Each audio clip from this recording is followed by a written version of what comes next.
So hello everyone. Last lecture में हमने Metamorphosis और इंसेक्ट ऑर्डर्स वाला लेक्चर कवर करके हमने ऑलमोस्ट हमारी मॉर्फोलॉजी, इंसेक्ट में मेटामॉर्फोसिस और इंसेक्ट ऑर्डर्स, जो मेजर इंसेक्ट ऑर्डर्स थे, और उसके अंडर एक एक दो दो तीन तीन एग्जाम्पल्स मैंने लिखवा के, बेसिक फीचर्स लिखवा के, डिफ्रेंशिएट करवा के आपको वो वाला टॉपिक रैप अप कर दिया था। लास्ट लेक्चर में मैंने ये कहा था, लास्ट 2-3 लेक्चर्स से मैं ये कह रही हूँ कि हम क्या बोलते हैं, मॉर्फोलॉजी को ख़त्म करने के बाद फिजियोलॉजी पे आएंगे, इंसेक्ट फिजियोलॉजी पे। तो आज एग्जैक्टली हम हमारी इंसेक्ट फिजियोलॉजी का बेसिकली पहला लेक्चर करने वाले हैं। तो मैं आपको 5 मिनट आपके लेके ये बताना चाहती हूँ कि फिजियोलॉजी जो है वो आंतरिक शारीरिक क्रियाएं हैं इंसेक्ट्स के अंदर, जो उनका सिस्टम, अलग अलग सिस्टम्स उनकी बॉडी में वर्क कर रहे हैं, जैसे कि पाचन तंत्र हो गया, उत्सर्जन हो गया यानी एक्सक्रीशन हो गया, डाइजेशन हो गया, श्वसन यानी रेस्पिरेशन हो गया, सर्कुलेटरी सिस्टम हो गया, नर्वस सिस्टम हो गया। वो सारे जो सिस्टम्स हैं वो जब इंसेक्ट्स के अंदर जिस तरीके से रेगुलेट होते हैं, कौन से ऑर्गन, कौन से पार्ट्स ऐसे हैं जो उसमें रोल प्ले करते हैं, वो सब हम फिजियोलॉजी के अंडर पढ़ेंगे। ठीक है। तो हम मोटा मोटा इतना तो अब इतने लेक्चर्स करने के बाद, ऑलमोस्ट 8-9 लेक्चर्स करने के बाद हम जानते हैं कि रेस्पिरेशन में स्पाइरिकल्स होते हैं, एक्सक्रीशन के अंदर मल्फिगियन ट्यूब्यूल्स होती हैं, डाइजेशन के अंदर अलग एक पूरा उसके पास डाइजेशन सिस्टम, डाइजेस्टिव सिस्टम होता है ना, गैंग्लिया होते हैं, सिफिलाइजेशन होता है यानी हेड फॉर्मेशन होता है। ये बेसिक चीज़ें हम सारी मॉर्फोलॉजी पढ़ के जानते हैं। अब हम बाहर का सब कुछ कवर कर चुके हैं, यानी उसका एक्सटर्नल फीचर्स, उसके विंग्स, उसके लेग्स, उसकी आईज, उसकी बॉडी, एवरीथिंग। अब हम जाएंगे बॉडी के अंदर, ठीक है, और सिस्टम्स के बारे में बात करेंगे। आई टोल्ड यू, पहला सिस्टम जो इसमें हम डील करने वाले हैं वो है डाइजेशन एंड एक्सक्रीटरी सिस्टम, और यही हमारे इस लेक्चर का टाइटल भी है।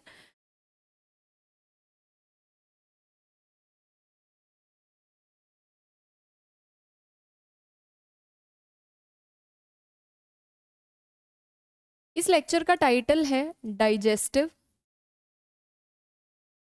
एंड एक्सक्रीटरी सिस्टम, यानी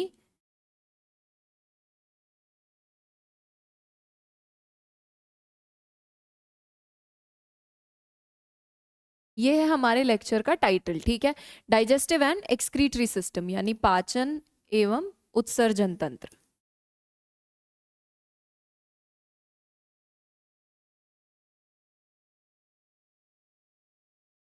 ठीक है, अब हम इतना तो जानते हैं कि उत्सर्जन में यानी एक्सक्रीशन में, एक्सक्रीशन क्या होता है। अब सबसे पहले यहाँ पे पहला क्वेश्चन हमारा ये आता है कि डाइजेशन क्या होता है, एक्सक्रीशन क्या होता है। ठीक है, पहला क्वेश्चन। तो डाइजेशन क्या होता है, बेसिकली जो इंसेक्ट्स होते हैं उनके अंदर जब वो खाना, कोई भी हो, इंसेक्ट हो, हम हो, कोई दूसरा एनिमल हो, जो भी लिविंग है, जो जीवित है, और वो डाइजेशन कर रहा है यानी पाचन कर रहा है, तो वो क्या कर रहा है, फूड को ले रहा है अपनी बॉडी के अंदर और उसको लेके कॉम्प्लेक्स फूड को बहुत सिंपल, है ना, एकदम सिंपल अब्जॉर्बेबल पार्टिकल्स में ब्रेक डाउन कर रहा है। यानी क्या कर रहा है, मैं समझाती हूँ कि जब हमने फूड लिया उसको हम तोड़ के बिल्कुल बेसिक जो उसके मॉलिक्यूल्स हैं, है ना, अणु, उनके अंदर उनको हम ब्रेक डाउन करते हैं, तोड़ते हैं, और फिर हम उसको इस फॉर्म में ब्रेक डाउन करते हैं कि हमारी बॉडी उसको अब्जॉर्ब कर ले, है ना, हमारी बॉडी उसको सोख ले, वो हमारी बॉडी के काम में आए, किसमें, as a nutrition, as a nutritive value हमारी बॉडी को दे। दूसरा एक्सक्रीशन, अब जो हमारे हमने फूड लिया उस फूड में से उसको ब्रेक डाउन किया, तोड़ा, तोड़ने के बाद जो हमारी बॉडी के काम में आ गया वो हमारे शरीर ने काम में ले लिया। इंसेक्ट्स के साथ भी सेम ही है। और जो काम में नहीं आया, जो मान लो रह गया, बच गया, जो बॉडी के काम का नहीं है, उसको किया जाता है बॉडी से डेफिकेट आउट, उसको बॉडी से बाहर निकाला जाता है। तो जो भी टॉक्सिक सब्सटेंसेस, यूनिवर्सल डेफिनेशन है, चाहे इंसेक्ट हो, चाहे ह्यूमंस हो, चाहे कोई भी हो, जिसके अंदर डाइजेशन और एक्सक्रीशन हो रहा है, तो सेम डेफिनेशन है कि एक्सक्रीशन में जो बच जाएगा टॉक्सिक वेस्ट, उसे बॉडी से बाहर निकाल देने का जो प्रोसेस होता है उसे हम एक्सक्रीशन कहते हैं। यानी वह प्रक्रिया जिसमें शरीर से जो भी दूषित पदार्थ हैं, खाद्य पदार्थ जो कि शरीर के अब काम के नहीं बचे हैं, उन्हें शरीर से हम निष्कासित कर देते हैं एक तंत्र के माध्यम से, जिसे हम उत्सर्जन तंत्र कहते हैं। और पाचन तंत्र में इस तरीके के हमारे पास अंग होते हैं, इस तरीके के हमारे पास सिस्टम होते हैं कि हम खाने को छोटे खंडों में, टुकड़ों में, अणुओं में तोड़ के शरीर के अवशोषण के लिए और अब्जॉर्प्शन के लिए उसको हम ब्रेक डाउन करते हैं। ठीक है, ये हो गई थियोरेटिकल बेसिक डेफिनेशन। ठीक है, चलो इसको मैं एक बार यहाँ पे लिख देती हूँ।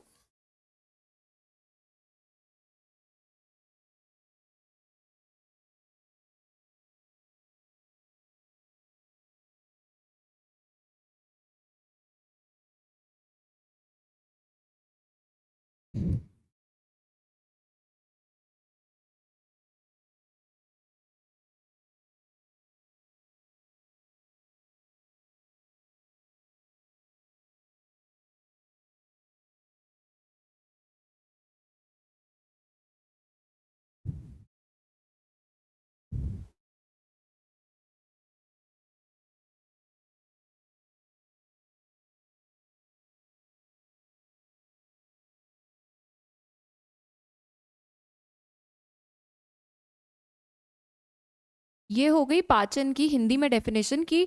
पाचन क्या करता है, जो जटिल भोजन आता है उसको सरल पदार्थों में विखंडित करके यानी तोड़ के शरीर को पोषण देने का काम करता है। ठीक है, बेसिकली डाइजेशन के अंदर क्या किया जा रहा है, जो कॉम्प्लेक्स फूड है, मैं एरो लगा के लिख रही हूं, अगर ऐसी थ्योरेटिकल डेफिनेशन ना लिखनी हो, ऐसे लिखना हो, इंग्लिश वाले इंग्लिश में, हिंदी वाले हिंदी में, हाउ एवर यू लाइक, कि डाइजेशन में जो कॉम्प्लेक्स फूड होता है उसको ऐसे ब्रेक डाउन करके हम सिंपल अब्जॉर्बेबल सब्सटेंसेस में तोड़ देते हैं। सिंपल यानी सरल, अब्जॉर्बेबल यानी जिन्हें अब्जॉर्ब किया जा सकता है, और सब्सटेंसेस यानी पदार्थ। ठीक है, ये हमने क्या कर दिया, इसका ब्रेक डाउन। ब्रेक डाउन यानी इसको तोड़ दिया, ये हो गया डाइजेशन। This is digestion. ठीक है, अब हम जब आगे चल के एक्सक्रीशन देखते हैं तो एक्सक्रीशन में हमको देखने को मिलता है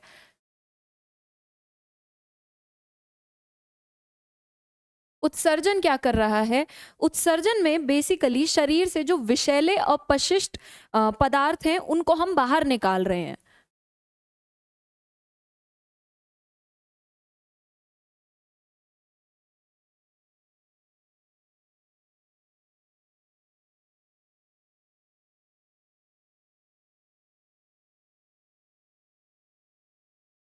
अपशिष्ट यानी जो नहीं पचाए जा सकते, नॉन डाइजेस्टेबल।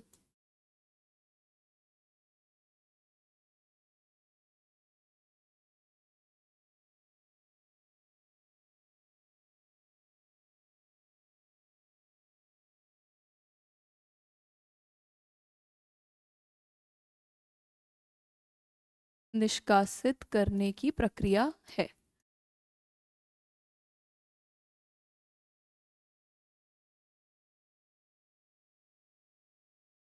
ठीक है, यानी उत्सर्जन क्या है, शरीर से जो भी विषैले अपशिष्ट पदार्थ हैं उन्हें निष्कासित करने की जो प्रक्रिया है, उन्हें बॉडी से बाहर निकालने का जो प्रोसेस है, उसे हम एक्सक्रीशन कहते हैं। तो इंग्लिश में इसको हम ऐसे लिख लेंगे कि जो एक्सक्रीशन है उसके अंदर क्या होगा, रिमूवल ऑफ टॉक्सिक यानी harmful metabolic, removal of toxic metabolic substances from body. किसकी बॉडी, इंसेक्ट की बॉडी, क्योंकि हम इंसेक्ट के बारे में बात कर रहे हैं, तो इंसेक्ट बॉडी। ठीक है, ये हो गया हमारा एक्सक्रीशन का डेफिनेशन। ठीक है, चलिए यहां से हमने पहला हमारा क्वेरी सॉल्व किया कि बेसिकली एक्सक्रीशन डाइजेशन है क्या। अब दूसरा जो डाउट यहाँ पे क्रिएट होता है, क्योंकि हम इंसेक्ट्स की बात कर रहे हैं, क्यों चाहिए इंसेक्ट्स को फूड, ये होता है हमारा दूसरा सवाल कि इंसेक्ट्स को खाना चाहिए क्यों। Why do insects need food. ठीक है, why do insects need food, खाना क्यों चाहिए, खाना खाने का क्या रोल है इंसेक्ट्स के लिए। तो इसको अगर हम थोड़ा सा ब्रेन यूज करें तो हम इसको खुद ही लिख सकते हैं कि लाइक तीन चार एटलीस्ट दो तीन तो रीजंस तुम बता ही सकते हो कि इंसेक्ट्स को बेसिकली खाना जो है वो चाहिए क्यों है। तो इसको एक बार पॉज करना और एक बार लिखना कि इंसेक्ट्स को ना खाना क्यों चाहिए। मैं लिखवा देती हूँ बाकी वैसे तो इसको हम कुछ पॉइंट्स में ब्रेक करते हैं। देखो सबसे पहली चीज तो ये कि खाना इसलिए चाहिए जिससे ग्रोथ हो, यानी वृद्धि हो। किस तरीके की? आंतरिक वृद्धि भी और बाह्य वृद्धि भी, यानी साइज में भी वो बड़ा होगा और अंदर भी उसके ग्रोथ होगी। इंट्रिंसिक एंड एक्सट्रिंसिक दो तरीके की ग्रोथ है, दोनों होंगी। तो ग्रोथ के लिए। दूसरा, उसको जितनी भी बॉडी में वो मेटाबॉलिक रिएक्शंस कर रहा है, जितनी भी केमिकल रिएक्शन एक इंसेक्ट की बॉडी में हो रही हैं, यानी जितनी भी चयापचय की प्रक्रियाएं उसके शरीर में हो रही हैं, उसको करवाने के लिए भी खाना चाहिए, क्योंकि खाने से हमको मिलते हैं पोषक तत्व इंसेक्ट को, और उन पोषक तत्वों से कहीं ना कहीं एनर्जी मिलती है ना, ऊर्जा मिलती है। तो इसके अंदर क्या आ जाएगा? मेटाबॉलिज्म।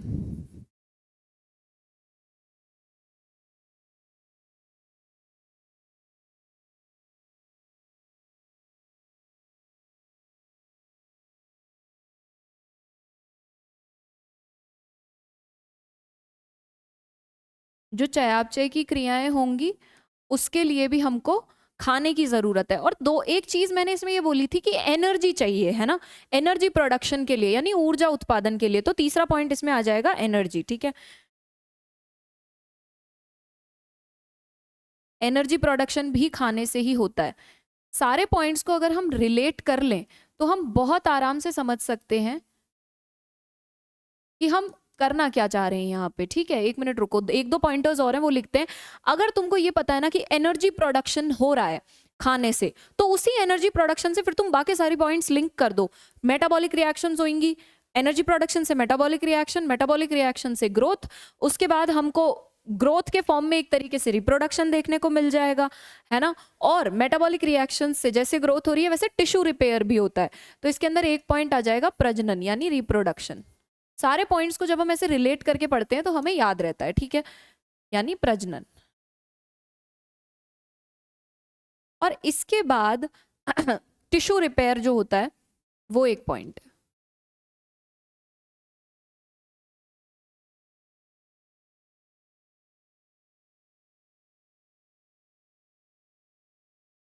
यानी जो ऊतक हैं उनको रिपेयर करना, है ना, उनकी मरम्मत करना।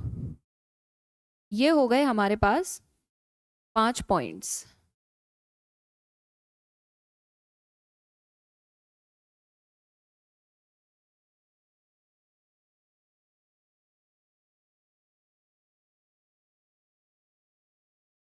अब मैं तुमको ये ब्रीफ करती हूँ कि इनको हम कैसे रिलेट करके याद कर सकते हैं। देखना, सबसे पहले याद रखना एनर्जी प्रोडक्शन। ठीक है, खाना क्यों खाएगा इंसेक्ट? इंसेक्ट को खाने की जरूरत क्यों है? खाना खाएगा तो खाना खा के उसके ऊर्जा उत्पादन होगा शरीर के अंदर, यानी एनर्जी प्रोडक्शन। एनर्जी प्रोडक्शन से याद रखना, जब एनर्जी होगी तो फिर वो करेगा मेटाबॉलिक रिएक्शंस। ठीक है, मेटाबॉलिक रिएक्शन यानी चयापचय की क्रियाएं करेगा। मेटाबॉलिक रिएक्शंस होंगी तो वहां से फिर ग्रोथ होगी और टिश्यू रिपेयर होगा, और वहां से जब ग्रोथ होगी तो वो रिप्रोडक्शन करता है। ठीक है, यानी उसके अंदर प्रजनन देखने को मिलता है। ठीक है, ये हो गया हमारा, एक मिनट, ठीक है, ये हो गए हमारे 5 पॉइंटर्स कि क्यों हम इंसेक्ट्स जो हैं उनको खाने की जरूरत पड़ती है। जब आपसे सवाल किया जाए कि व्हाट इज डाइजेस्टिव सिस्टम, तो आप उसमें सिर्फ ये ना बता के आए कि डाइजेस्टिव सिस्टम और एक्सक्रीटरी सिस्टम क्या है, साथ में ये भी बता के आए कि खाना क्या है, खाने की जरूरत क्यों है इंसेक्ट को। तो ये पॉइंटर्स हैं, किस तरीके से वो उसको ग्रोथ करने में हेल्प करेंगे, रिप्रोडक्शन करने में हेल्प करेंगे। उसके बाद हम आगे और ज्यादा डेप्थ में जाते हैं डाइजेस्टिव और एक्सक्रीटरी सिस्टम के। ठीक है, चलो अब हम यहाँ पे एक चीज करेंगे क्या, कि डाइजेस्टिव सिस्टम के बारे में सबसे पहले रैप करते हैं कि व्हाट इज डाइजेस्टिव सिस्टम। सबसे पहला हम ये तो जान चुके हैं कि डाइजेशन है क्या, क्यों पढ़ रहे हैं हम डाइजेशन को। अब हम देखेंगे कि बेसिकली डाइजेस्टिव सिस्टम यानी कीटों का जो पाचन तंत्र है वो किस तरीके से काम करता है।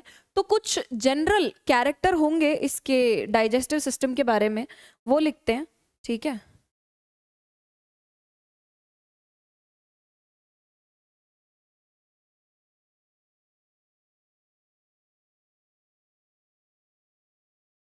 इसमें सबसे पहला पॉइंटर हम डालेंगे जनरल कैरेक्टर्स, यानी सामान्य जो उसकी विशेषताएं हैं।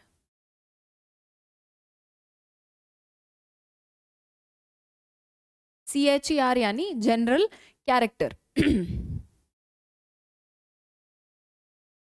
हिंदी में भी लिख लो यार, वरना फिर तुम्हें इशू रहता है कि हिंदी में नहीं लिखाया।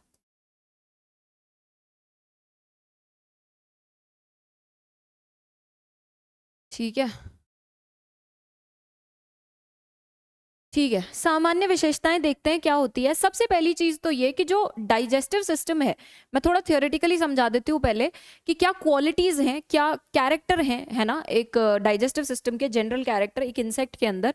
सबसे पहला तो ये कि जो इंसेक्ट का, कीट का पाचन तंत्र होता है वो होता है ट्यूब्यूलर, यानी एक ट्यूब के समान, है ना, नलिकाकार होता है।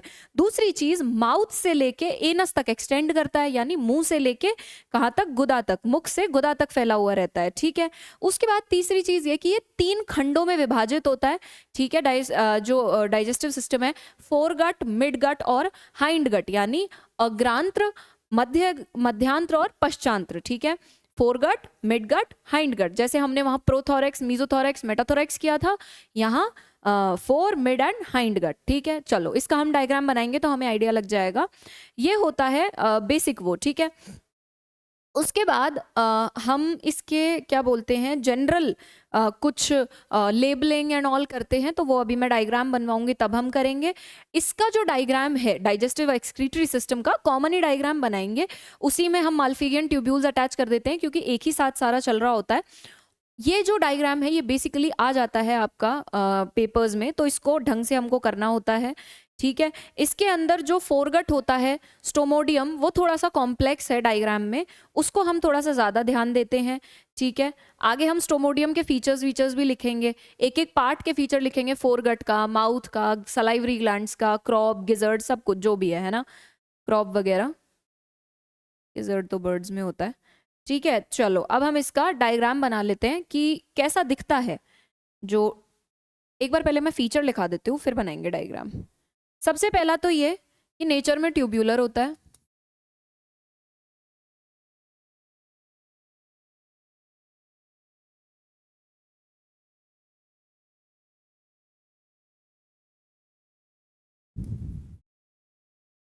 ट्यूब्यूलर इन नेचर यानी प्रकृति में नलिकाकार,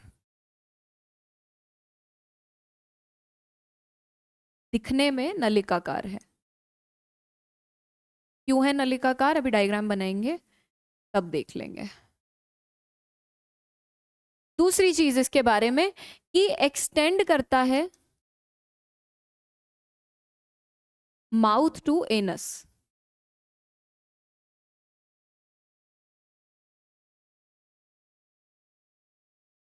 मुख से गुदा।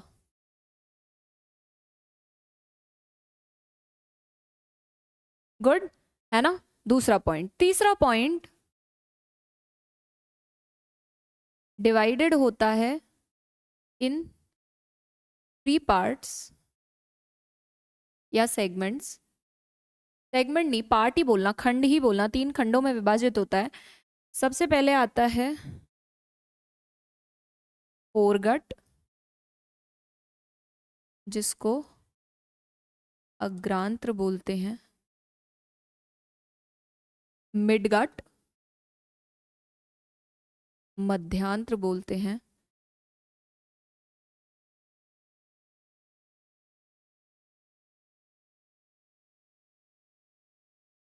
और फिर आता है हाइंड गट जो सबसे नीचे है, जिसमें एनस वाला पार्ट आता है, उसको बोलते हैं पश्चांत्र। ये हो गए 3 पार्ट्स जिसमें हमारा डाइजेस्टिव सिस्टम बेसिकली डिवाइडेड है। ठीक है। नेचर में ट्यूब्यूलर है, मुंह से लेके एनस तक जाता है, mouth to anus, foregut, midgut, hindgut, इसके 3 पार्ट्स होते हैं। ठीक है। नाउ अब हम बनाएंगे इसका डायग्राम।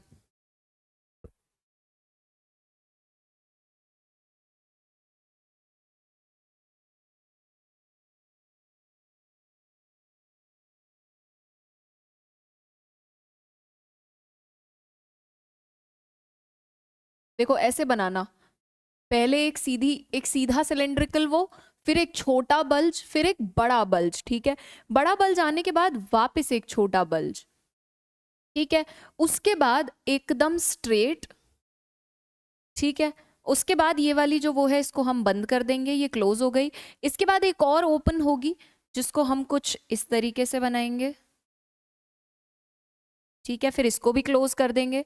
नहीं, ये वाली क्लोज नहीं होगी, ये वाली हल्की सी हम ओपन रखते हैं और इसको नैरो डाउन करके वापस एक बल्ज और फिर ये क्लोज, कुछ इस तरीके का दिखता है, ठीक है। थोड़ा सा टेढ़ा आई गेस हो गया है ये, एक मिनट।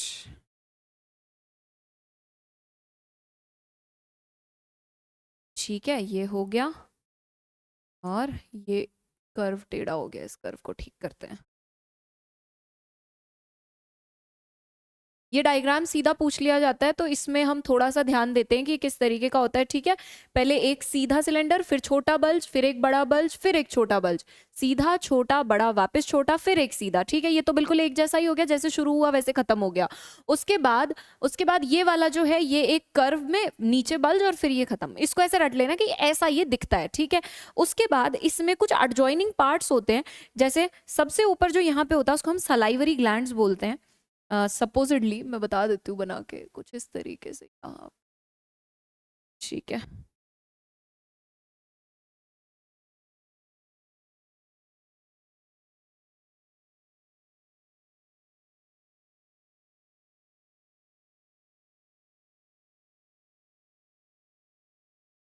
ये जो है ये इस तरीके से ओपन अप हो जाएगा। ध्यान से देखना, यहाँ पे कुछ तो एक पत्ते की तरह एक स्ट्रक्चर बनेगा लीफ के जैसा, और ये इसकी ये खुलती चली जाएंगी। बहुत आसान होता है इसके डाइजेस्टिव सिस्टम का डायग्राम, एक बार अगर सीख गए तो सीख गए, बात खत्म, ठीक है। सेम वही लीफ जैसा डायग्राम हम यहाँ पे बनाएंगे नीचे की तरफ कुछ इस तरीके से। आगे ये वो आ गया तो ये कवर अप हो जाएगा,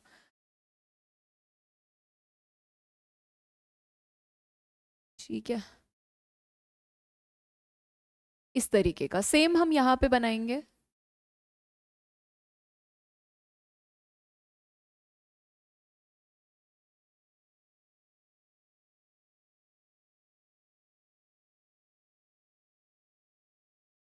हुआ है ना। सेम इस तरीके का हम नीचे बनाएंगे लीफ लाइक स्ट्रक्चर। ये इसकी सलाइवरी ग्लैंड्स हैं, क्या है, लार बनाने वाली ग्रंथियां, सलाइवरी ग्लैंड्स। ये जो पत्ते नुमा स्ट्रक्चर दिख रहा है ये इसकी सलाइवरी ग्लैंड्स है। और ये एक सेकेंड, हाँ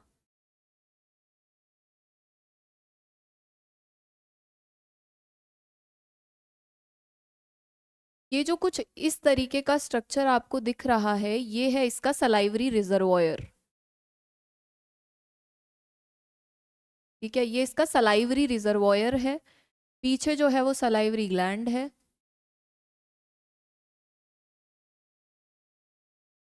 इसको ना थोड़ा सा बनाओ भी, अगर बनाना इसको डेफिनेटली बनाना, और थोड़ा सा बनाओ तो कलर टाइप करके ही बनाना, तो थोड़ा ठीक रहता है रिकॉग्नाइज करने में कि बना क्या रहे हैं।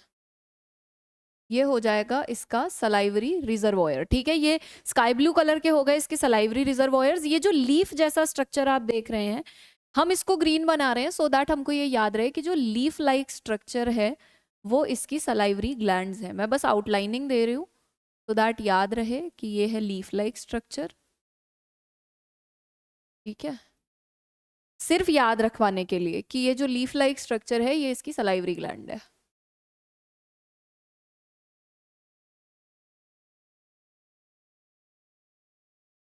ठीक है, कुछ इस तरीके का सेम यहाँ पे करेंगे।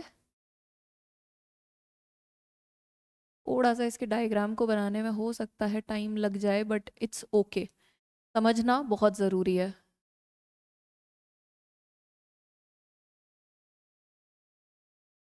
ये जो आपको पत्ता नुमा स्ट्रक्चर्स दिख रहे हैं ये इसकी सलाइवरी ग्रंथियां हैं, और ये जो स्काई ब्लू कलर का स्ट्रक्चर दिख रहा है आपको ये इसकी सलाइवरी रिजर्वॉयर है, ठीक है। उसके बाद ये जो हिस्सा था ये था इसका फेरिंग्स वाला पार्ट। यहाँ थोड़ा सा नीचे पहले बल्ज पे आओगे तो पता है पहला बल्ज क्या है, इसका ईजोफेगस। उसके बाद ये जो दूसरा बल्ज है ये वाला, ये है क्रॉप ये वाला बल्ज है प्रोवेंट्रिकुलस, ठीक है, उसके नीचे जब आते हैं तो यहाँ पे सीकम है ना, और वेंट्रिक्यूलस आता है। बीच में ये बाल नुमा स्ट्रक्चर्स हम बनाएंगे। एक मिनट, पिंक कलर से बना देते हैं, चलो।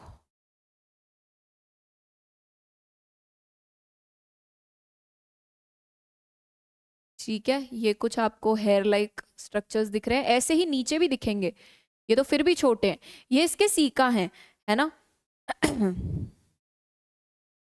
उसके बाद कुछ आपको इधर भी दिखेंगे, हम इसको ऑरेंज कलर से डिनोट करेंगे और थोड़ा सा पतला बनाएंगे। ये हमारे माल्फिगियन ट्यूब्यूल्स हैं, यहाँ से आते हैं, ठीक है, इस तरीके से।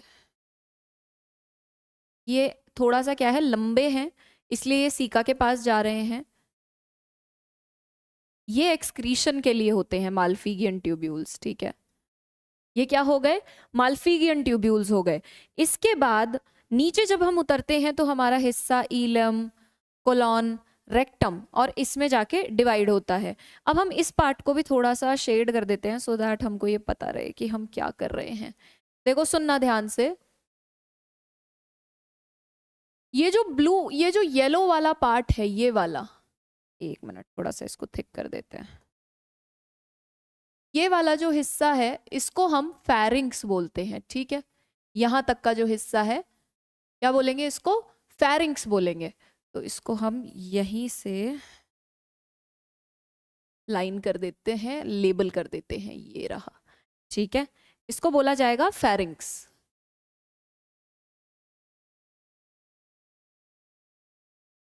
ठीक है। ये क्या है, फेरिंक्स।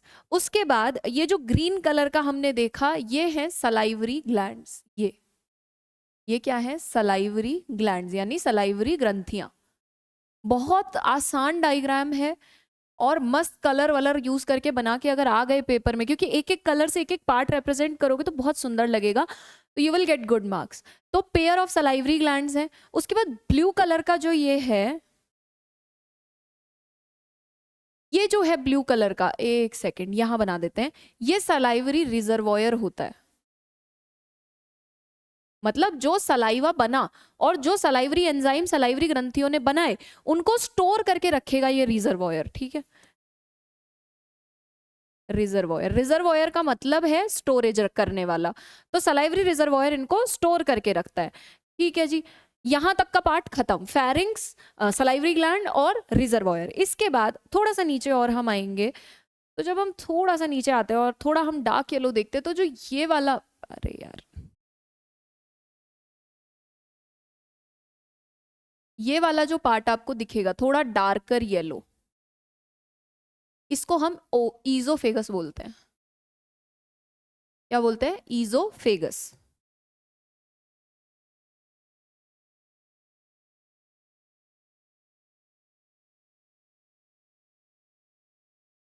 ये वाला पार्ट हो जाता है ईजोफेगस।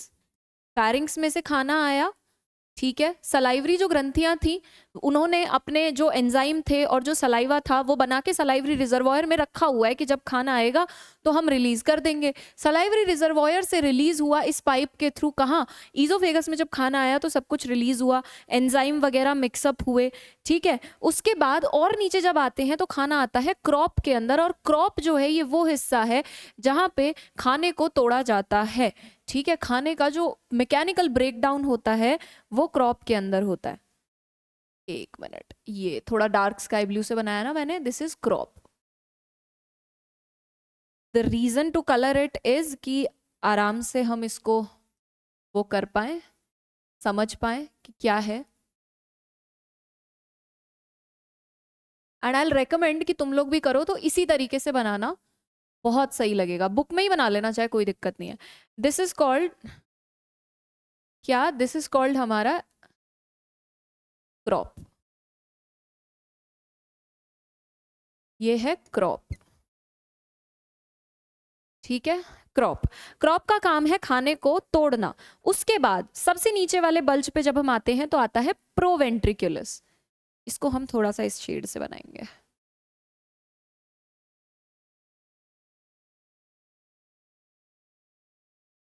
ये जो है इसे बोलेंगे प्रोवेंट्रिकुलस।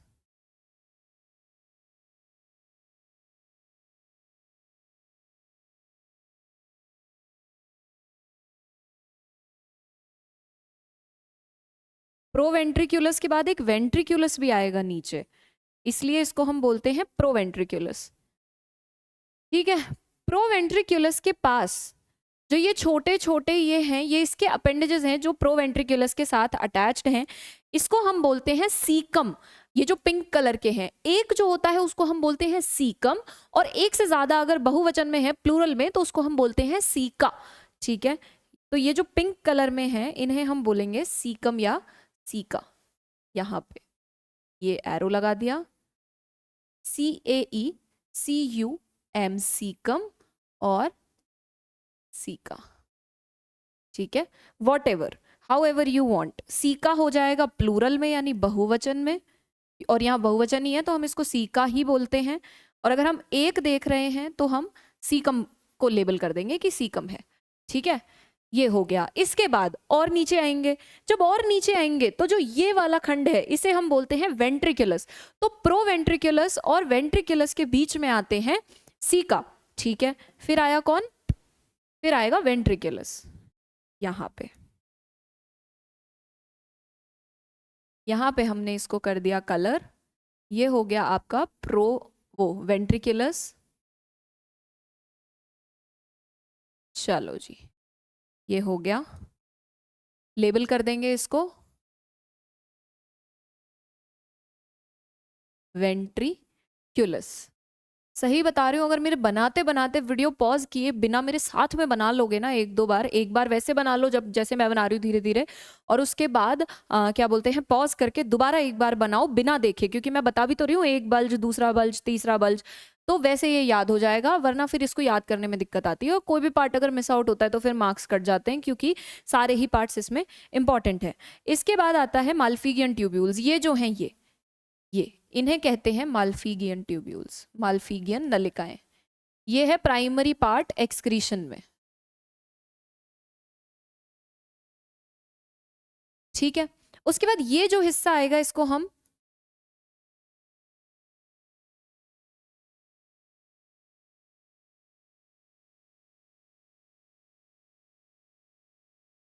चलो ये वाला जो हिस्सा है इसको हम बोलेंगे ईलम।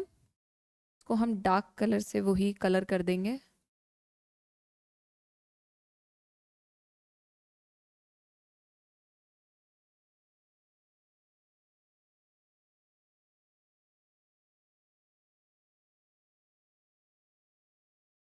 ये क्या हो जाएगा, ईलियम।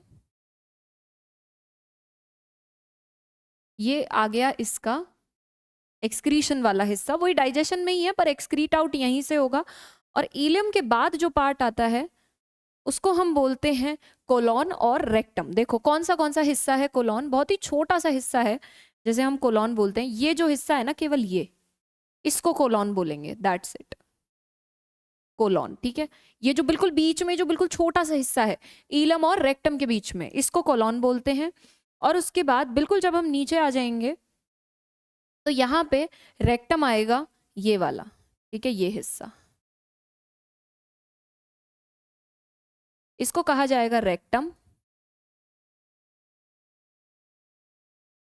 और इसके नीचे आता है एनस, खत्म है इसके बाद। ये वाला जो हिस्सा हो गया इसको बोला जाएगा एनस। ये इसका हमने एक्सक्रीटरी और डाइजेस्टिव सिस्टम का डायग्राम रैप कर लिया। ये हो गया इसका डाइजेशन और एक्सक्रीशन, सारे पार्ट्स हो गए। फेरिंग्स से कहानी शुरू होगी, फेरिंग्स में खाना आएगा, सलाइवरी रिजर्वॉयर्स के पास एंजाइम्स सारे पड़े हुए हैं, जैसे ही वो आएगा उसके साथ मिक्सअप होंगे, खाना आएगा ईजोफेगस के अंदर, केमिकल ब्रेकडाउन होना शुरू हो जाएगा, क्रॉप के अंदर उसे मैकेनिकली और तोड़ा जाता है, रखा जाता है कुछ टाइम। उसके बाद आता है प्रोवेंट्रिकुलस। यहाँ प्रोवेंट्रिकुलस वाले हिस्से में सीका अटैच्ड है, उसके बाद वेंट्रिकुलस है, वेंट्रिकुलस और जो इलियम है उसके बीच में है माल्फिगियन ट्यूब्यूल्स जो कि एक्सक्रीशन में हेल्प आउट कर रहे हैं। और इसके बाद आएगा हमारा इलियम के बाद कोलॉन और रेक्टम। ठीक है, इलियम के बाद कौन आएगा, कोलॉन और रेक्टम, और फिर एनस। ये हो गया हमारा डायग्राम। चलो अब हम इसके बारे में बहुत अच्छे से पढ़ते हैं। सीका जो है ये गैस्ट्रिक सीका है। अब हम एक एक पॉइंट के बारे में पढ़ेंगे और वापस डायग्राम पे आएंगे कि हमने क्या पढ़ा क्या किया। ठीक है, तो सबसे पहले जो चीज है वो है फोरगट। ठीक है, फोरगट वाला खंड। देखो एक मिनट, मैं पीछे जाके ये भी लेबल कर देती हूँ, फोरगट, मिडगट और हाइंडगट। फोरगट को ना हम स्टोमोडियम बोलते हैं, ठीक है। तो ये ध्यान रखना कि जो फोरगट है वो शुरू होती है हमारी कहाँ से, फेरिंक्स से लेके और प्रोवेंट्रिकुलस तक फोरगट रहती है, ठीक है। यानी यहां से शुरू होके कहाँ तक, प्रोवेंट्रिकुलस, यानी यहां तक।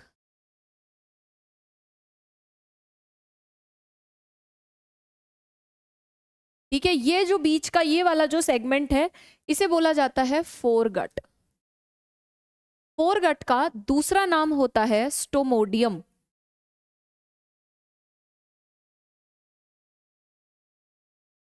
स्टोमोडियम, STOMODAEUM, स्टोमोडियम बोला जाता है फोरगट वाले खंड को।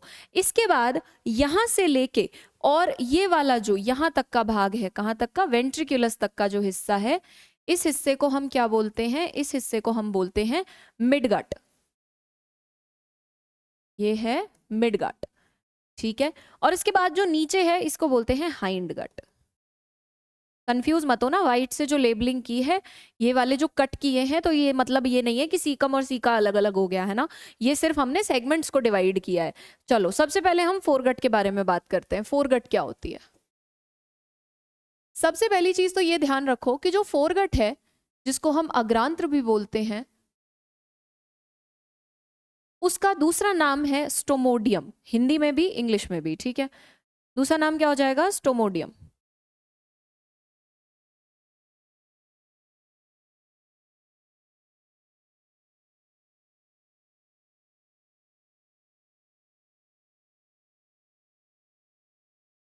ठीक है जी, स्टोमोडियम हो गया इसका दूसरा नाम।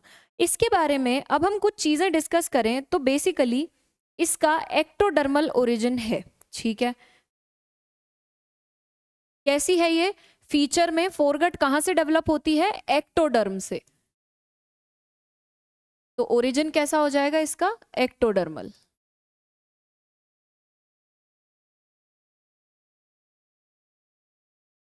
अगर याद हो तो मैंने शुरू के लेक्चर्स में एक्टोडर्म, मीजोडर्म, एंडोडर्म के बारे में ब्रीफ किया था, और मैंने ये बोला था कि जब सेल से, है ना, एग से एम्ब्रायो बनता है, जाइगोट बनता है, तो उसके अंदर अलग अलग लेयर डेवलप हो जाती हैं बॉडी की। सपोज ये है, इसके अंदर अलग अलग लेयर्स हो जाएंगी, जैसे 1 2 3।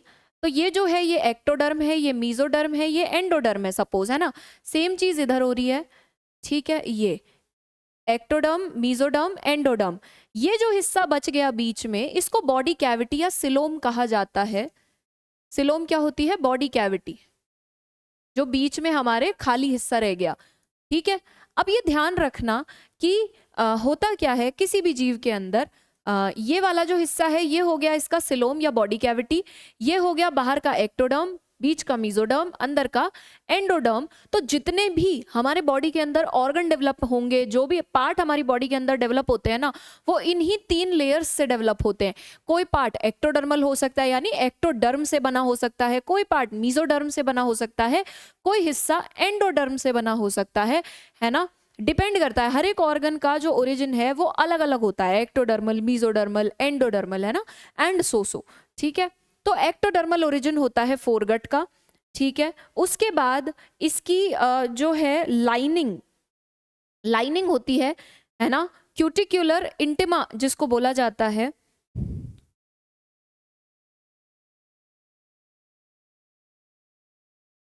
एक्टोडर्मल है, इसकी जो लाइनिंग है, जो फोरगट की लाइनिंग है, क्या बोला जाता है इसको? क्यूटिक्युलर इंटिमा, क्यूटिक्युलर इंटिमा। अब तुम इसको ऐसे याद रखना कि बनता तो एक्टोडर्म से है, यानी सबसे बाहर वाली लेयर से, और इसकी लाइनिंग को क्या बोलते हैं? क्यूटिक्युलर इंटिमा, ठीक है। तो ऐसे हो जाएगा ये इसकी लाइनिंग, ठीक है। इसके बाद दूसरी चीज, इसका फंक्शन क्या होगा, इसका काम क्या है, ये कर क्या रहा है? तो ये करेगा, फोरगट जो है ये करता है स्टोरेज, खाने को स्टोर करना, इंजेस्ट करना और ग्राइंड करना। मैंने अगर याद हो तो ये बताया था कि क्रॉप जो होती है वहां पे खाने को ना मैकेनिकली तोड़ा जाता है, यानी उसकी ग्राइंडिंग कर दी जाती है, उसे पीस दिया जाता है।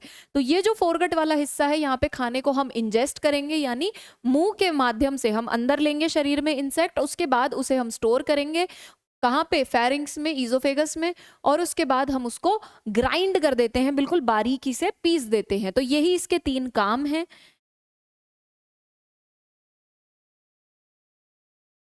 ठीक है, पहला काम क्या होगा, इंजेशन। दूसरा काम होता है स्टोरेज, और तीसरा काम होती है ग्राइंडिंग।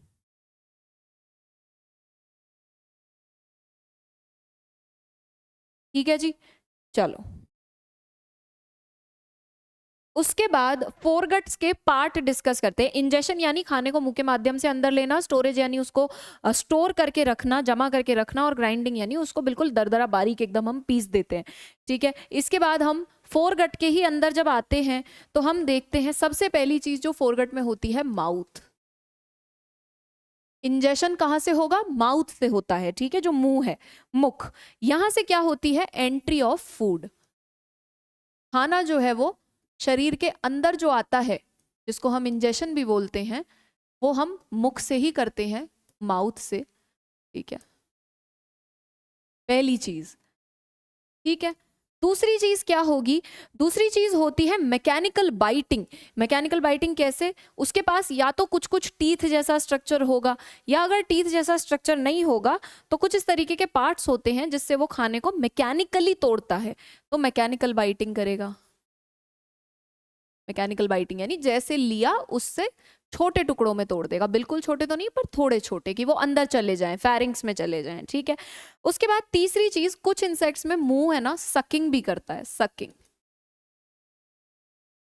अब ये तुम्हारा काम कि तुम ढूंढो किसके अंदर होती है, कौन से इंसेक्ट हैं जिनके अंदर सकिंग होती है, और ये तुम बिना ढूंढे भी बता सकते हो, क्योंकि ये मैं इतना पढ़ा चुकी हूँ, इतना करवा चुकी हूँ कि this is good to go, है ना। अब जो माउथ पार्ट्स हैं वो फीडिंग हैबिट के हिसाब से डिफर करते हैं।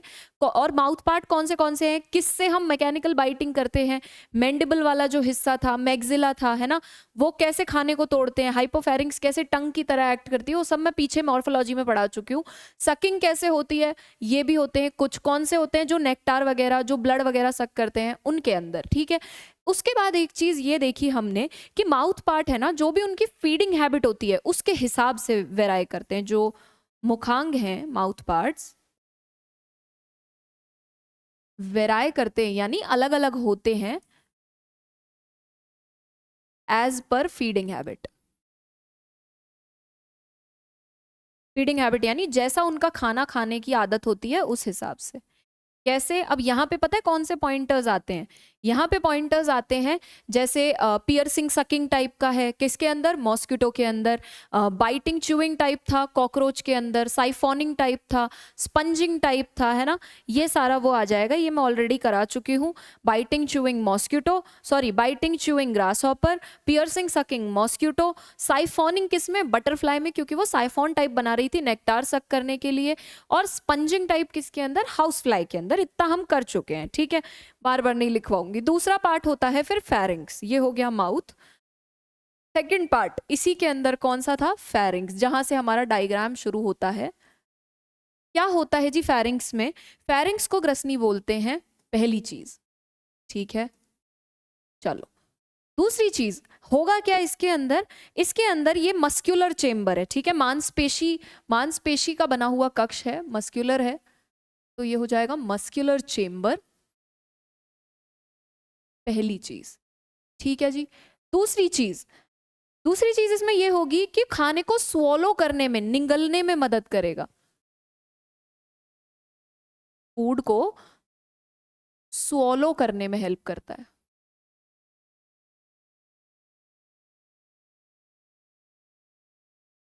सहायक यानी हेल्पफुल है, क्या करने में, निगलने में।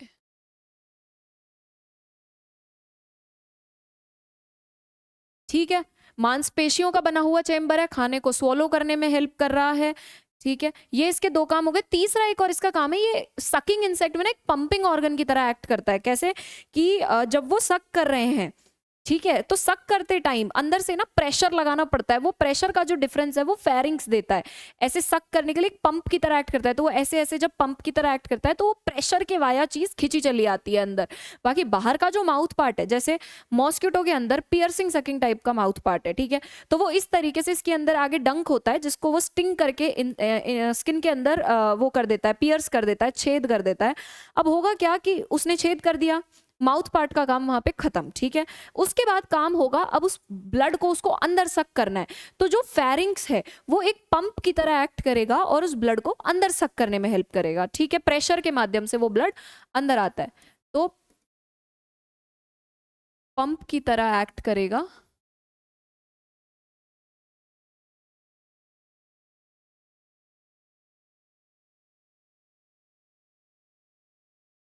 जो इंसेक्ट सकिंग कर रहे हैं उनके लिए ये पंप की तरह एक्ट करता है, और प्रेशर ग्रेडियंट की वजह से वो फ्लूइड जो है वो अंदर आ जाएगा, कुछ भी फ्लूइड हो, चाहे ब्लड हो, नेक्टार हो, ठीक है। इसके बाद ईजोफेगस आता है दूसरा,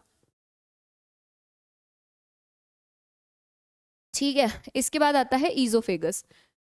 सलाइवरी ग्रंथि और सलाइवरी रिजर्वॉयर का काम मैं ऑलरेडी बता ही चुकी हूँ। सलाइवा बनाते हैं, खाने को थोड़ा फ्लूइड मीडियम देते हैं जिससे वो आसानी से पिस सके, बहुत ड्राई ना रहे। इसके बाद हम ईजोफेगस को करते हैं। ये फोरगटी चल रही है अभी। ईजोफेगस, ईजोफेगस को हम ग्रास नली बोलते हैं, ठीक है। ईजोफेगस हो जाती है हमारी ग्रास नली। इसके अंदर क्या होता है, ये बेसिकली सिर्फ इतना काम कर रही है कि एक नैरो सी ट्यूब है और फेरिंग्स से फेरिंग्स को किससे जोड़ रही है, फेरिंग्स को जोड़ेगी आगे चल के क्रॉप के साथ, ठीक है। तो बस ये अटैचमेंट देने का काम कर रही है। नैरो ट्यूब है यानी एक सकड़ी नली है, ठीक है। क्या कर रही है, ज्वाइन कर रही है। किसको किससे ज्वाइन करेगी, फेरिंग्स को ग्रसनी को क्रॉप से, ठीक है। हिंदी वाले हिंदी में लिख लेना भाई, इंग्लिश वाले इंग्लिश में लिख लेना। इतना सा मेहनत तुम खुद करो, ठीक है। 1 घंटे के लेक्चर में मैं इतना नहीं कर सकती कि मैं हर लाइन इंग्लिश में लिखूं, हर लाइन हिंदी में लिखूं। तो जिसको प्रॉपर आइडियल नोट्स बनाने उसके लिए मैं आइडियल लैंग्वेज बोलती हूँ, बैक जाके उसको सुन के उसको एज इट लिख लिया करो, ठीक है। जहाँ पे जिसको बायलैंग्वेजली लिखना है वो इस तरीके से लिख लो, जिसको प्रॉपर ही इंग्लिश में लिखना है तो मैं इंग्लिश में भी प्रोनाउंस करती हूँ, हिंदी में भी प्रॉपर सेंटेंसेस प्रोनाउंस करती हूँ, एज इट उसको वहीं पॉज करके वहीं लिख लिया करो, ठीक है।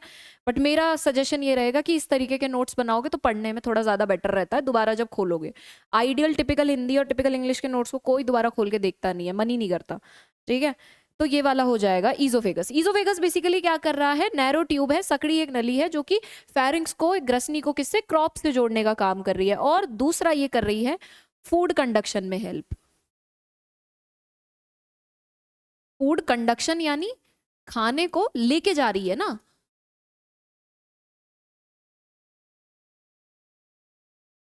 भाई जब ज्वाइन कर रही है तो खाने को लेके भी जाएगी, तो खाने को, फूड को कंडक्ट कर रही है एक जगह से फेरिंग्स से क्रॉप के पास। यहां तक हो गया ईजोफेगस। इसके बाद जो चौथी चीज है वो है क्रॉप। क्रॉप, क्रॉप बेसिकली क्या करेगा, क्रॉप को हम हिंदी में भी क्रॉप ही बोलेंगे। थिन वॉल्ड एक्सपेंडेबल सैक है पहली चीज। थिन वॉल्ड यानी इसकी जो झिल्ली है वो बहुत पतली है, ठीक है। क्रॉप की जो झिल्ली है बहुत पतली है। दूसरी चीज ये एक्सपेंडेबल है। एक्सपेंडेबल का मतलब अगर इसमें सैक यानी एक बोरी नुमा एक स्ट्रक्चर है जो कि एक्सपैंडेबल है यानी चौड़ जाता है, जब उसमें खाना आएगा तो वो चौड़ा हो जाएगा, एक्सपैंड कर जाएगा, और जब उसमें नहीं रहता है तो वो अपनी एक्चुअल साइज में रहेगा, तो वो एक्सपेंडेबल है। दूसरी बात इसमें यह आ जाएगी कि काम क्या करेगा। ये तो हो गया इसका स्ट्रक्चर, ठीक है, कि कैसा दिखता है, पतली वॉल है, थिन वॉल्ड है, एक्सपेंडेबल है, ठीक है। फंक्शन क्या आ जाएगा कि वो काम क्या कर रहा है, तो सबसे पहले तो वो टेम्पररी स्टोरेज करता है फूड की, थोड़े टाइम के लिए टेम्पररीली फूड को स्टोर करके रखेगा। पहली चीज, खाने को टेम्पररी टाइम के लिए स्टोर करके रखेगा, इसका पहला फंक्शन। दूसरा फंक्शन हो जाएगा फूड को सॉफ्ट कर देगा। सॉफ्टनिंग ऑफ फूड, खाने को मुलायम बना देगा, सॉफ्ट बना देगा, ग्राइंडिंग होती है फूड की, ठीक है। इसमें एक स्पेशल एग्जाम्पल है, एक विशेष उदाहरण है, जो हनी बीज होती है ना, हनी बीज जो होती हैं उनके अंदर जो क्रॉप है वो इस तरीके से मॉडिफाइड होता है कि उसे हम हनी स्टमक कहते हैं, ठीक है। जो मधुमक्खियां होती हैं हनी बी, ये प्राइम एग्जाम्पल है, इसको याद रखना। जो हनी बीज होती हैं उनके अंदर क्रॉप विकसित होता है, इस तरीके से मॉडिफाइड होता है एज हनी स्टमक, इसको हम हनी स्टमक बोलते हैं। चलो ठीक है, जो मधुमक्खियां होती हैं उनके अंदर क्रॉप इस तरीके से विकसित होता है कि हम उसे हनी स्टमक बोलते हैं। इसके बाद पांचवी चीज जो आती है वो होती है प्रोवेंट्रिकुलस और गिजार्ड। मैंने बोला था क्रॉप एंड गिजार्ड, तो प्रोवेंट्रिकुलस और गिजार्ड, गिजार्ड क्या करता है बेसिकली, गिजार्ड के पास, प्रोवेंट्रिकुलस के पास सीका होते हैं, ठीक है। तो ये थिक मस्कुलर ऑर्गन है, इसमें होते हैं काइटिनियस टीथ और स्पाइन। मैंने ये बोला था ना कि जो इंसेक्ट्स होते हैं उनके पास मुंह में आपको डायरेक्टली टीथ देखने को नहीं मिलते, वेयर एज मैंडिबल होते हैं जो कि खाने को थोड़ा सा तोड़ देते हैं। उसके बाद जब हम यहाँ से क्रॉप से नीचे उतरते हैं तो जो गिजार्ड होता है वहां पे हमको इस तरीके के दांत देखने को मिलते हैं, काइटिन से बने हुए दांत और स्पाइन, जो कि और ज्यादा उसको ग्राइंड करेंगे, ठीक है, बिल्कुल बारीकी से एकदम दरदरा वो कर देते हैं। तो ये हो गया क्रॉप। पांचवें नंबर पे हम देखते हैं प्रोवेंट्रिकुलस। चलो तुमको डायग्राम की तरफ लेके चलती हूँ, अब तक का सिनेरियो दिखाती हूँ सारा। प्रोवेंट्रिकुलस, इसका दूसरा नाम है गिजार्ड। वापस डायग्राम के पास चलते हैं, देखते हैं, देखे क्या देखा हमने। चलो यहाँ पे ये दिख रहा है प्रोवेंट्रिकुलस, ये तो प्रोवेंट्रिकुलस के पास यहाँ जो सीका है यही वाला हिस्सा है जहां पे हमको एक्चुअल काइटिन से बने हुए दांत और स्पाइन दिखते हैं जो कि खाने को ग्राइंड करते हैं, ठीक है। क्रॉप का काम है खाने को टेम्पररी थोड़ी देर के लिए रोक के रखना, स्टोर करना, और थोड़ा सा सॉफ्ट कर देता है क्रॉप खाने को। उसके बाद गिजर्ड के पास है काइटिन के बने हुए दांत और स्पाइन जो कि इसको और ज्यादा हम दरदरा पीसने में हमको हेल्प आउट करते हैं। चलो फटाफट इसको लिखते हैं। इसको हम जठरिका बोलते हैं, पहली चीज, ठीक है, थिक वॉल्ड है, ठीक है, पहली चीज। दूसरी चीज मस्कुलर ऑर्गन है, अपने आप में एक अंग है, ये मांसपेशी है अंग, तो ये हो गया मस्कुलर ऑर्गन, दूसरी चीज। तीसरी चीज इसके बारे में, इसमें होते हैं काइटिनियस टीथ,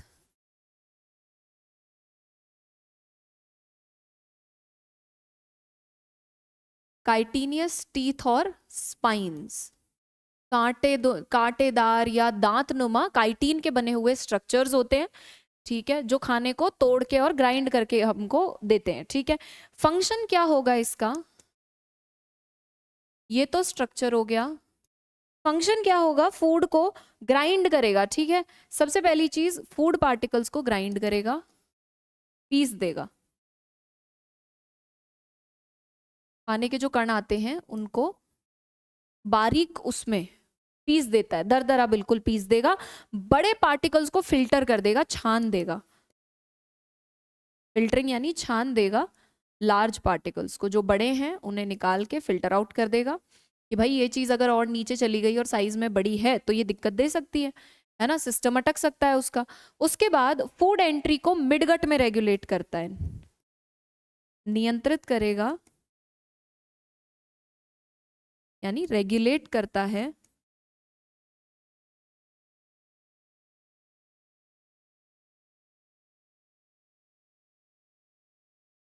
फूड की एंट्री इन मिडगट। मध्यांत्र जो है उसके अंदर खाने की एंट्री को देखता है कि भाई खाना अब मिडगट में जाएगा इसके बाद, है ना, क्योंकि इसके बाद जो हिस्सा आता है वो वेंट्रिकुलस आता है, वहां से हमारी मिडगट चालू हो जाती है, फिर वेंट्रिकुलस तक मालफिजन ट्यूब्यूल्स तक मिडगट चलती है, उसके बाद ईलम कोलॉन रेक्टम वो हमारी हाइंडगट हो जाती है। तो वहां पे खाने को भेजने का जो काम है, यहाँ तक खाने को बिल्कुल आप फिल्टर आउट कर लेंगे, ग्राइंड कर देंगे कि वो आगे जाके दिक्कत ना दे हमको। बीच में आता है एक कार्डियक वॉल्व, वो हमने डायग्राम में नहीं डाला है बट हम यहीं लिखेंगे उसको, कार्डियक वॉल्व। फोरगट हो गई है हमारी, एक कार्डियक वॉल्व लिखेंगे। हमेशा एक चीज ध्यान रखना, जब भी कहीं तुम वॉल्व सुनो, वॉल्व और स्फिंक्टर दो चीजें होती हैं, एक ही नाम है, वॉल्व या स्फिंक्टर भी बोल सकते हैं। ये बेसिकली क्या करते हैं, कोई भी चीज जैसे ब्लड हो गया, कोई फ्लूइड हो गया, कोई फूड हो गया, उसको उसके फ्लो को पीछे जाने से रोकते हैं। सपोजिटली मैं बताती हूँ, जैसे मान लो एक ये चेम्बर है, इस एक चेम्बर में यहाँ एक वॉल्व लगा हुआ है और नीचे एक और चेम्बर है, ठीक है, समझना दो चेम्बर है हमारे पास, ये चेम्बर ऊपर है अपर साइड, ये चेम्बर नीचे की साइड है, डाउन में है, ये बॉटम में है, बीच में यहाँ पे ये लगा हुआ है एक वॉल्व। अब मैं तुमको मोटी मोटी समझा देती हूँ वॉल्व का काम क्या है। सपोजिटली इस चेम्बर में यहाँ ब्लड इकट्ठा है, कार्डियक है तो ऑब्वियस सी बात है जो सर्कुलेटरी फ्लूइड है उसी की बात हो रही है यहाँ पे, ठीक है। सपोजिटली मान लो ये इंसेक्ट है, इंसेक्ट के यहाँ पे अपर चेम्बर में ब्लड जो है, जो भी सर्कुलेटरी जो भी द्रव है ना, परिसंचरित द्रव, वो इकट्ठा हो रखा है और यहाँ पे बीच में एक वॉल्व लगा हुआ है और ये है डाउन साइड। अब उस ब्लड को आना है नीचे, ठीक है। अब जो ब्लड है वो नीचे कैसे आएगा पता है, ये वाला वॉल्व है ना, ये खुल जाएगा। सपोजिटली ये वाला वॉल्व को आप एक तरीके से नल की तरह मान सकते हो, बहुत अच्छा एक रिलेटेबिलिटी है, एक लाइक अ टैप, खुल जाएगा। खुल के क्या होगा, जो फ्लूइड है वो आ जाएगा नीचे की साइड यहाँ, ठीक है जी। अब क्या हुआ कि जैसे ही ये वॉल्व बंद हुआ तो वो ब्लड यहीं रह गया नीचे के ही चेम्बर में, ऊपर नहीं गया। कहने का मतलब बैक फ्लो नहीं हुआ। बैक फ्लो कई बार होने की वजह से क्या होता है, अगर गलती से किसी फ्लूइड का बैक फ्लो हो जाता है तो उससे दिक्कत आती है, ठीक है, फंक्शन होने में दिक्कत आती है। सपोजिटली ये वाला वॉल्व खुला, ये नीचे आया, जितनी देर आना था आया, फिर ये बंद हो गया तो ये वाली चीज नीचे ही रह गई। अगर मान लो ये नहीं बंद होता तो ऐसा भी तो हो सकता है ना कि ये बैक फ्लो कर जाता वापस ऊपर के पोर्शन में, क्योंकि यहाँ बात ग्रेविटी की नहीं है, यहाँ बात है प्रेशर ग्रेडियंट की। शरीर के अंदर जो प्रेशर के अंदर डिफरेंस होगा उसके आधार पे हमको देखने को मिलेगा कि फ्लूइड जो है, जो द्रव है, उसका जो बहाव है वो किस डायरेक्शन में होता है, ठीक है। वहां ग्रेविटी का रोल नहीं चलता, इसलिए इसलिए हमारे लिए वॉल्व इंपॉर्टेंट है। तो यहाँ पे हम कार्डियक वॉल्व की बात कर रहे हैं। कार्डियक वॉल्व बेसिकली क्या करता है, कहाँ होगा, फोरगट और मिडगट के बीच में। पहली चीज PW यानी बिटवीन, इसके फोरगट एंड मिडगट, अग्रांत्र और मध्यांत्र के बीच में कार्डियक वॉल्व होता है। दूसरी चीज, ये बैकवर्ड मूवमेंट को रोकता है, वही मैंने बोला, प्रिवेंट करेगा यानी रोकेगा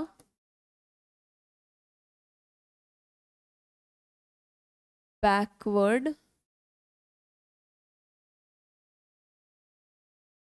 मूवमेंट ऑफ फूड। खाने का जो मूवमेंट है, गति, वो पीछे की तरफ ना चली जाए, ये कौन देखता है, कार्डियक वॉल्व। कहीं भी वॉल्व होता है वो इसी काम के लिए होता है। जैसे सपोजिटली यहाँ पे ये हमारी फोरगट और मिडगट के बीच का हिस्सा है, सपोज इस हिस्से में यहाँ पे हमारे पास कार्डियक वॉल्व लगा हुआ है, तो इस बात को ध्यान रखना कि खाना जब नीचे आएगा ना तो वो वापस ऊपर ना चला जाए, किसमें, प्रोवेंट्रिकुलस में या क्रॉप में, उसको रोकने का काम कौन करता है, कार्डियक वॉल्व करता है, कि बैकवर्ड फ्लो ना हो फूड का। चलो जी, हो गई ये वाली चीज भी समझ ली कि कार्डियक वॉल्व क्या है। इसके बाद अगला जो पार्ट शुरू होता है इसको हम बोलते हैं मिडगट। मिडगट का दूसरा नाम होता है मीजेंटेरॉन। इनके दूसरे नामों को प्लीज याद रखना, फोरगट, स्टोमोडियम, मिडगट, मीजेंटेरॉन, ठीक है। चलो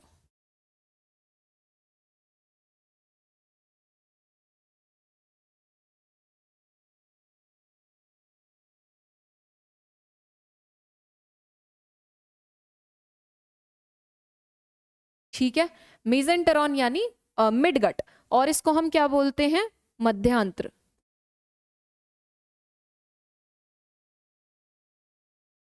चलो जी, ठीक है जी। ये क्या काम कर रही है बेसिकली, अब हम इसके फीचर देख लेते हैं। देखो पहली चीज तो ये ध्यान रखना कि ये है एंडोडर्मल, एंडोडर्म से बनी हुई है,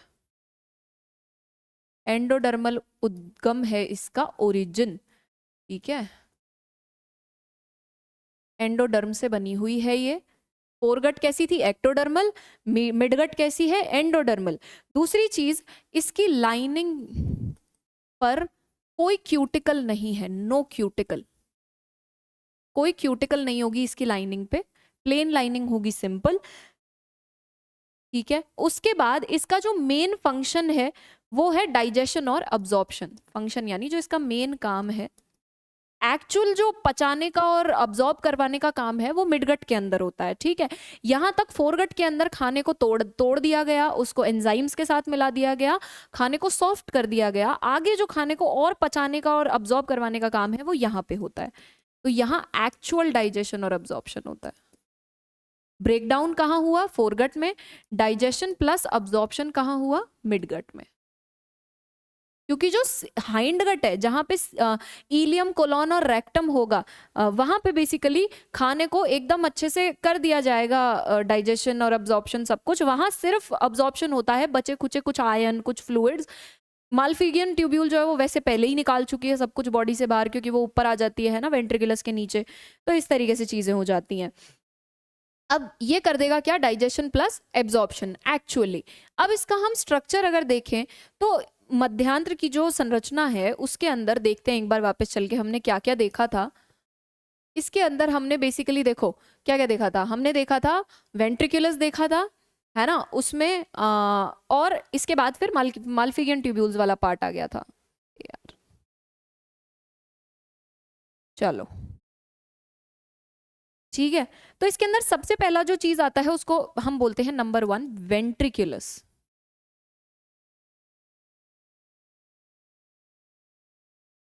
ये लेक्चर ऑलमोस्ट 1 घंटे का अभी हो गया है एंड आई थिंक देखते हैं थोड़ा सा ऐसा करते हैं, मिडगट को यहाँ पे कंप्लीट कर लेते हैं। हाइंड गट और एक्सक्रीटरी पार्ट हम नेक्स्ट जो लेक्चर है उसमें कंटिन्यू करेंगे, ठीक है।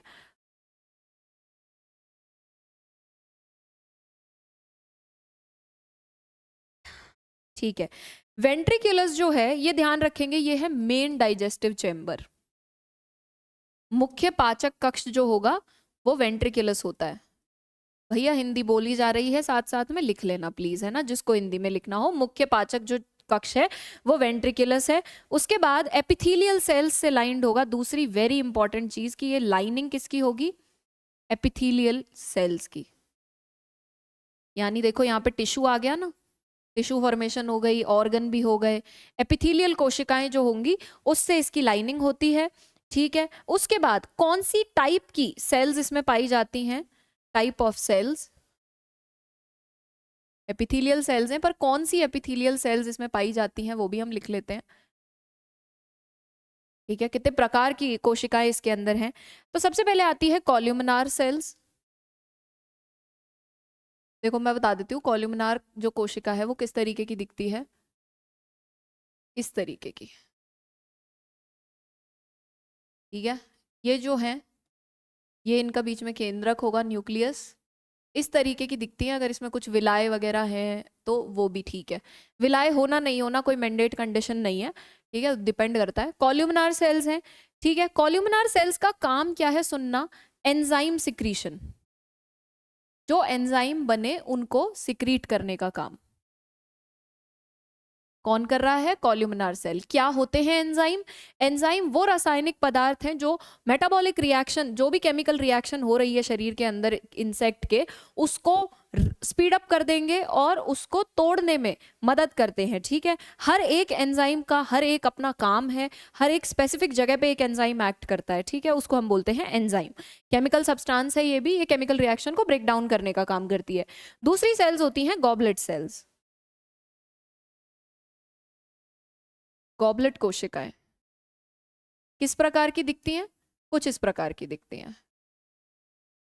गॉबलेट, गॉबलेट यानी राउंड होती हैं शेप में। इनका क्या काम है? गॉबलेट सेल्स का काम है आयन को ट्रांसपोर्ट करना, आयंस का परिवहन करना, एक जगह से दूसरी जगह आयंस को लेके जाने का काम शरीर में गॉबलेट कोशिकाएं कर रही हैं। उसके बाद तीसरे नंबर पे आती हैं रीजेनरेटिव कोशिकाएं, रीजेनरेटिव सेल्स, जिसके नाम में ही रीजेनरेशन है। तो तुम वहां से बहुत इजीली ये क्रैक नहीं कर सकते हो कि ये क्या करेंगी, ये रीजेनरेशन करेंगी। अगर कोई पार्ट डैमेज हो गया तो उसको वापस से रिबिल्ड करने का काम कौन कर रही है? Regenerative cell. तो ये क्या कर रही है? रिपेयर। ये है मैकेनिक यहाँ की, ठीक है, मिस्त्री हैं ये कर रही है रिपेयरिंग, ठीक है जी। ये हो गया हमारा वेंट्रिकुलस। प्लीज याद रखना वेंट्रिकुलस के अंदर एपिथेलियल कोशिकाएं हैं, कितने तरीके की? ये 3 तरीके की, ठीक है। इसके बाद आता है गैस्ट्रिक सीका।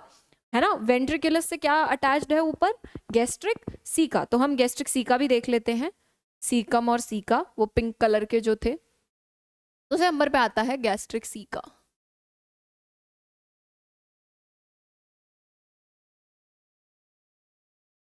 चलो जी, क्या होता है गैस्ट्रिक सीका? गैस्ट्रिक सीका है फिंगर लाइक ब्लाइंड पाउचेस। सबसे पहली चीज सुनना, बहुत ध्यान से सुनना एक एक वर्ड, फिंगर लाइक यानी उंगली नुमा, पतले पतले उंगली जैसे। और ब्लाइंड, ब्लाइंड का मतलब पता है क्या होता है? ओपन और ब्लाइंड दो चीजें होती हैं। ब्लाइंड का मतलब है कि दूसरी जो एंड है उससे भी वो क्लोज्ड है, और पीछे वाला जो एंड है उधर से भी वो क्लोज्ड है, वहां से तो वो अटैच्ड है फिर भी, पर आगे से वो क्लोज्ड है, इसलिए इसको बोला गया है ब्लाइंड पाउचेस।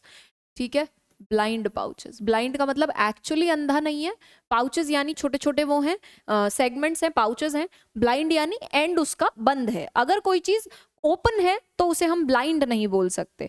ठीक है, ब्लाइंड पाउचेस। फंक्शन क्या होगा देखना, काम देखना, एंजाइम सिक्रीशन सबसे पहला।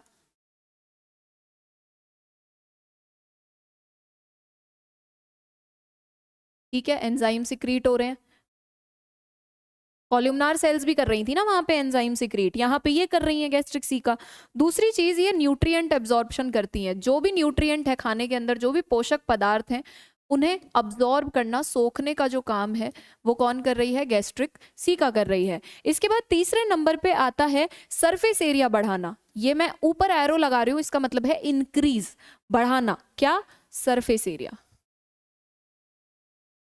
मतलब ये समझो कि खाने को, खाने से जो पोषण तत्व हैं जो भी पोषक तत्व हैं उनको सोखने के लिए हमारे पास जो सतह है, एरिया, वो ज्यादा हो जाए, सरफेस एरिया वो बढ़ जाए, एंजाइम सिक्रीशन हो जाए। ठीक है, ये तीन काम हो गए। उसके बाद आती है पेरिट्रॉफिक मेम्ब्रेन।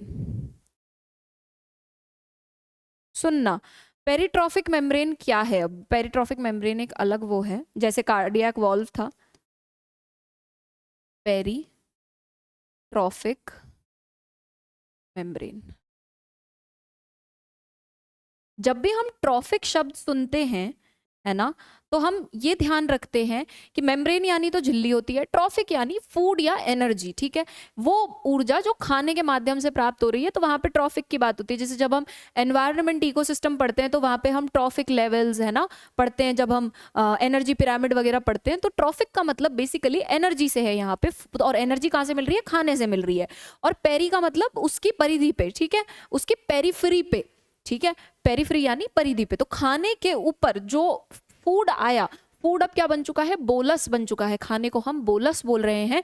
उसके ऊपर जो मेम्ब्रेन है पेरीफ्री पे, उसको हम पेरिट्रॉफिक झिल्ली या पेरिट्रॉफिक मेम्ब्रेन कहते हैं।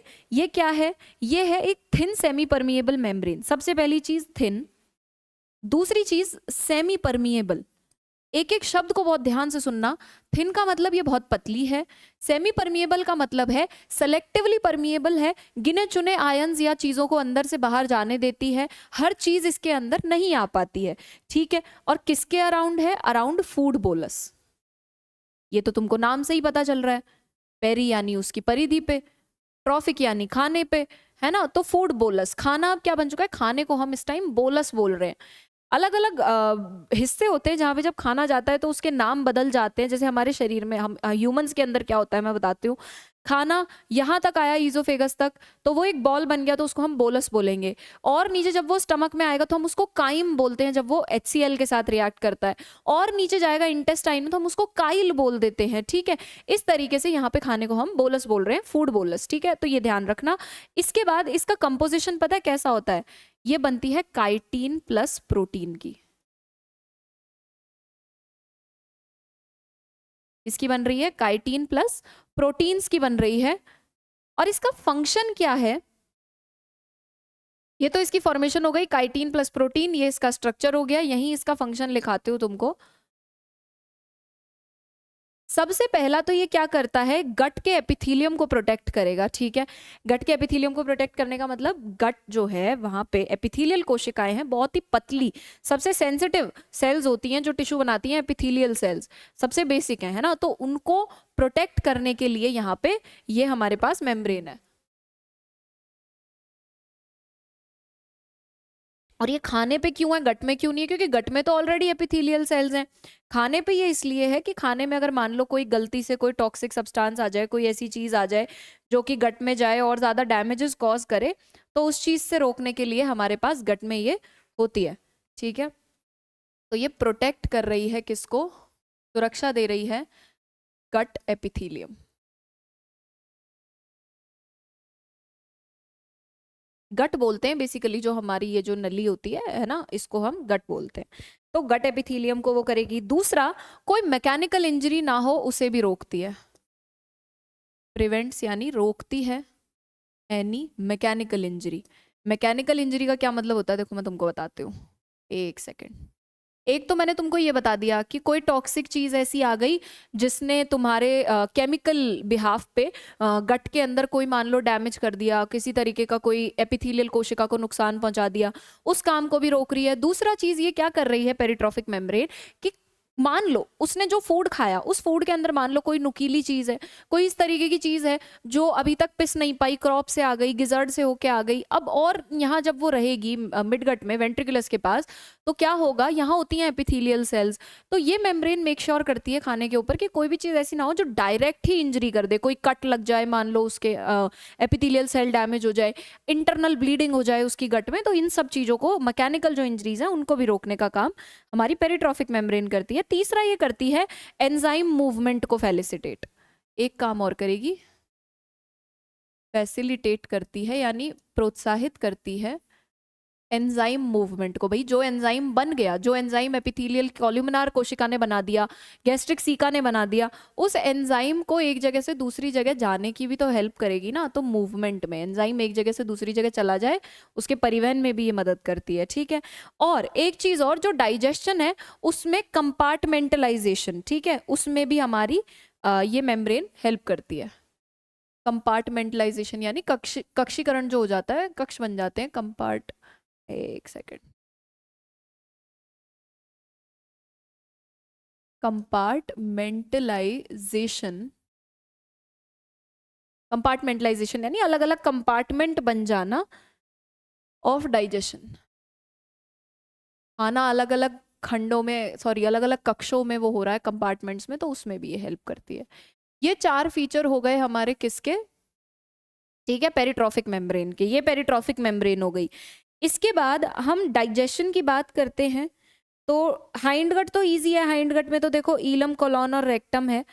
ठीक है, अभी हम डाइजेशन को वैसे भी समझेंगे कि डाइजेशन का क्या रोल है, पर हिंड गट का क्या रोल है ना, पश्चांत्र का। पर उससे पहले हम ये देखेंगे इंसेक्ट्स में डाइजेशन होता है तो उसमें एंजाइम्स वगैरह भी तो होते हैं, वो कैसे रोल करते हैं। तो ये चीज हम नेक्स्ट लेक्चर से कंटिन्यू करते हैं। यहाँ हम इसको पेरिट्रॉफिक मेम्ब्रेन पे पॉज करके एंड अगले लेक्चर से इसको कंटिन्यूएट करते हैं। ठीक है, so thank you so much, see you in the next lecture. Okay, cool.